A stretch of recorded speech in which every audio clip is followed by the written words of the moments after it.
Parikkalan Skynet LAN Games-pelitapahtuma keräsi tietokoneiden ääreen tällä viikolla yli 80 nuorta lähimaakunnista. Lähiverkossa pelattiin 3 päivän aikana erilaisia strategia- ja taistelupelejä. Nyt pystyttiin järjestämään aiempaa monipuolisempi pelitapahtuma kunnan ja muiden yhteistyökumppaneiden tuen ansiosta. Parikkalalaisnuorten järjestämä tapahtuma saa jatkoa myös ensi vuonna.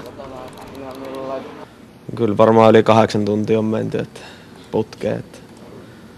On siinä pieniä taukoja tehty välillä syömistä ja vähän käynyt ottaa happea tuolla ulkona. Mitkä on sun keinot pysyä hereillä? Mä tykkään kuulla musiikkia kovalla, se auttaa aika paljon. Ja sitten tietysti kaikki kofeiinipitoiset juomat ja nämä energiajuomat, niin ne on semmosia hyviä. Aiotteko järjestää saman Skynet LAN Games-tapahtuman myös vuoden päästä? Kyllä, ehdottomasti. Ja itse asiassa kesällä on vielä tarkoitus järjestää tässä välissä toinen tapahtuma. Että meillä on aina 2 kertaa vuodessa. Kesällä on semmoinen vähän pienempi, semmoinen ehkä 40 henkeä ollut suunnilleen. Ja kävijöistähän se on kiinni. Jos tulee, niin pidetään ehdottomasti.